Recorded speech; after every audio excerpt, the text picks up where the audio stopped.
Hi, Mikel. Hello. Can I just get a reaction to the very surprising news of Sean Dyche leaving Burnley? Well, I only have words of praise because what he's done at the club in the last 10 years, I think, is phenomenal. I think he gave the club a really clear identity. He's managed to keep the team with one of the smallest budget consistently in the league. So just wishing him the best of luck, and it's always for colleagues sad to see when you see those decisions. On to your own club now. Is there any latest on Thomas Partey, an update there, and any other injury news? Yes, the news that we got after having another assessment, they are not great. It's not looking very positive, his availability this season. But we'll have to wait and see. He's trying to get back as quick as possible, but at the moment, we are not very optimistic about it. That's a real blow, isn't it? Because obviously Kieran Tierney and Thomas, that's two very key players in such a short space of time. Yes, and the moment is not ideal, and we knew that towards the end of the season, one of the key elements it was going to be to have the team available and the squad available as much as possible. And we have a few issues with him and as well with Tomiyasu, but we need to continue to compete and work the best possible way. At the start of the season, I don't think many expected Arsenal to be fourth or pushing for the Champions League. But all of a sudden there seems to be a bit of pressure all of a sudden. Do you think there's more of that because in fourth is your big rivals, Tottenham? If it was Manchester United, for example, do you think there wouldn't be this much pressure? I think it's related to our history, and we want to be not fourth but third, second or first, and that's what we have to do. And that's always within every supporter, within everybody that has any connection with the club. So the moment that you see the team doing better and having better aspiration, your tendency is to get excited about it, and I think that's the right reaction. Would you start the season, would you take fifth now going into Easter time? At the start of the season, yeah. You cannot take anything because you don't know how to develop. You would ask me a week into the season, 2 weeks before, I could maybe give you a different answer, but no now. Southampton obviously lost 6-0 last week. Do you think that's good for your side, or do you think they're going to come back wanting to do a lot better in front of their home fans, or is this a message to say to your players, hey, we can do this as well? I think you're going to see two teams that are hurting because we are hurting. We lost the last 2 games, and we want to perform and win, and I'm sure after the home defeat that they had, they want to do the same. Finally, who do you think is in control of the fourth spot? People say it's in Tottenham's hands, in your hands. Do you think it's still very open? Whoever manages to win more games and play better, and it's gonna be some twists still for sure, and the pressure, the perception is going to keep changing from now to the end of the season. We have to be in us and do what we have to do.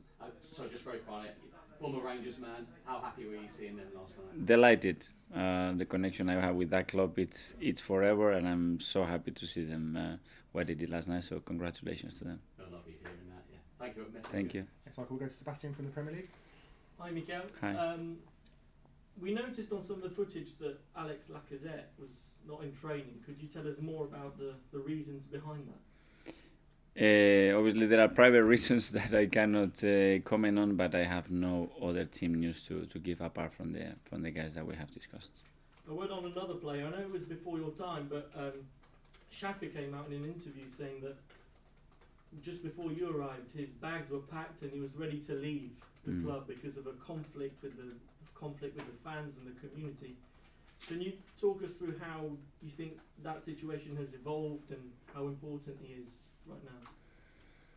I wouldn't like to go into detail of what happened there. I think the importance of how things have developed, it's that for granted with his personality and the way he is, to have the capacity and to feel that the environment is right for him now to open up and show vulnerability, show the feelings that he had, and speak loudly about it and openly. I think it's a huge decision, and to do that you have to be emotionally really well, and you have to be prepared and mature to do that, and not a lot of people are able to do that. Just one final one from me. After the game against Crystal Palace, you said that the performance was unacceptable, and then you went on to not perform very well against Brighton. What have you done differently this week to avoid another defeat? I said that the performance in the first half it was unacceptable because I saw things that I didn't see for a long time, and I saw a big reaction in the second half, but we didn't put the game into a situation where we could still get something out of it. Against Brighton, it was different. It was not an attitudinal thing. It was something else that, again, it wasn't good enough, and we didn't perform at the level that we should do. And we are trying to change things, but not too many things, because it's a lot of things that are working, but there are details that are letting the team. It's not that we are conceding 15, 20 shots and we are getting hammered in games. We are conceding 1 or 2 shots, and we are getting penalised, and we haven't been efficient enough in a lot of things that we should do better. Thank you very much. James from ESPN. Hi, Mikel. Hi. Just to clarify on Laka, is Laka actually fit? Is he available for the weekend? We will see if he's available. It's a good possibility that that's the case. I could just ask you one about Bukayo Saka. He was on the end of a couple of rough tackles in the Brighton game, and I just wondered, after what Gerrard said about him following the Villa game, do you feel he's getting targeted a little bit now? Well, the best players and the talented players are always going to be closely looked at, and they're going to close the space and they're going to be tight on them. Bukayo has to recognize that that's going to be the case, and the referees have to recognize that as well early in the game and try to protect them. Do you think he needs a bit more protection than he's getting? I think he needs the protection that all the players need at this level, nothing different or nothing special. I mean, he's a great kid. I presume you back him to sort of be able to rise above all that. He's a great kid, and he's a really clear idea what he needs to expect, and the better he does, the more difficult they're going to try to put in for him, that's for sure. Thanks, James. Go to Charles from goal. You don't need the mic. I don't think we need the mic. Okay. Right. Mikel, I think we sat in this room a few months back. It was after the game at Anfield, and you spoke about Nuno's difficult afternoon there, and how sometimes you need to trust a player and play them again. The fact that you didn't play him after Selhurst Park, and you sort of moved players out of position to cover for that position, does that show a sort of lack of trust out in Nuno? No, the lack of trust, I show him the way I communicate with them to give them the right reasons, and when I put a player on the pitches, because I can see that he's in the right conditions to do that. To show him trust, and for the player to show trust to us, is I'm going to give him the opportunity when I believe that he is ready to do that. When I see in the moment that he's doubting, I don't give him any favor, put him in there. And then you can discuss whether Granit can play there. Just look at the stats when the team has played with Granit as a left back. They don't get much better than that. Is there a sort of belief problem with Nuno? Have you seen that then recently? With Nuno? No. Yeah. No belief. He needs to go through periods. Like, I can put you examples of any player that has been in this squad. Not always good periods, difficult periods. But those difficult periods are the best moment to learn and to overcome, and to have the ability after to develop into a much better player. Just on Granit being a left back, obviously there's been a lot of spotlight on that decision, and the fact that maybe it disrupted the team, moving players out of position, Martin playing deeper. Are you confident if you use that system again on Saturday that you're confident it can work and you can get performance out of it? When I'm convinced that I'm going to do something that's the best for the team, then it's going to be just whether you win or don't win. The problem, I guarantee, was Granit playing as a fullback today. Okay, Hi, Mikel. I know for long periods of the season, I guess tactical clarity has been really important.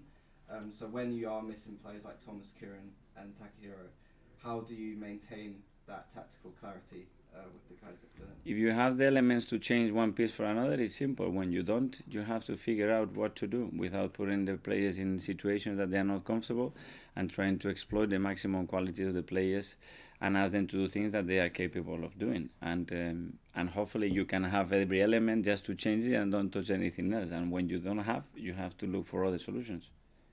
Is it easy to find those solutions, or do you find yourself almost with sleepless nights? It's not whether it's easy or it's complicated. It's what you have, and you have to try to make the best out of that. There were moments that we have played Ben a fullback instead of somebody else, and you won the match, and I haven't heard any comments about him playing as a fullback. When you don't, obviously everything is there to be judged, but it's better to do it before the game, not after. And just on the player protection, I was just wondering, with Bukayo, we've seen throughout the season there's almost been rotational fouls, so one time it might be a left back, then it's a centre back that does it. Does that almost feel like a loophole in kind of the rules when teams can get away with that? That's again the referee's decisions to judge that. I'm sure that they're on top of that. They recognize the patterns of the play that has been targeted, and they will try to protect him when they can. Okay, Kai from Football London. You've spoken before about the specificity that you need to play sort of the 4-3-3 you've been playing over the past few months. With the injuries that you've suffered recently, do you still feel that you have that in the squad? You have different qualities, and depending on the role and what the game requires, or the spaces that you want to attack or defend, it can become more challenging because of the numbers that we have. Obviously, it's obvious that we don't have the capacity to change too much there. And just on the striking position, Anil did an interview a few weeks back saying that he's not really worked on playing as a false nine, although you said you think he can play there. Have you been working more recently with him and playing as a false nine, or is it a case that he's a little bit further behind the likes of Martinelli or Nketiah or Lacazette in the pecking order for the striking position? You're talking about Eddie? Emil, sorry. Sorry, Emil. No, because as well he's not been completely fit to be training and playing every game, but it's a possibility. It's a position that I think that he can fulfill in the future, but it needs training and needs experience in.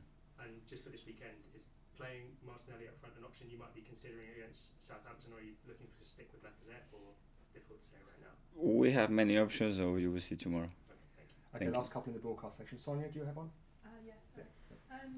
Are you taking any measures to limit any future injuries at this stage of the season, and how important is that? Well, we try to do the best as we can, monitor the players, treat them, give them the right training sessions, and we haven't had a lot of injuries this season. We have some now important injuries to very important players in a crucial moment of the season, and we want to try to avoid that, and if possible, get them back as quick as possible. And how significant is this game in terms of the top four race, given the last two results? Every game, but obviously when you lose, the next game it takes more importance, and we know that. Okay, James from Haters. Hi, Mikel. Hi. Since Cedric's come back to the team, he's been recalled to the Portuguese national team, and this weekend he's playing against his former side, Southampton. Just how impressed have you been with him since he's come back in at right back? Really happy for him, because he has a huge ambition to play the World Cup with the national team, and his experience and his age as well knows that he can be one of the last opportunities that he has. He's been working really well. Always when he hasn't played, his attitude has been excellent, and it's good because he can give his options. And two of your former sides had good fortunes in Europa League last night. Barcelona got knocked out, and Rangers went through to the semis. On Xavi, you were probably at the club when he was just starting off in the first team. How impressed have you been with him since he's taken over at Newcastle? Well, someone that knows the club extremely well, that he came in a really difficult moment, and I think he's bringing a lot of stability. He was given the right support as well in January to bring some big players that he was needed, and so far he's doing a great job. Okay, that finishes the broadcast section, so farewell to everyone on Zoom.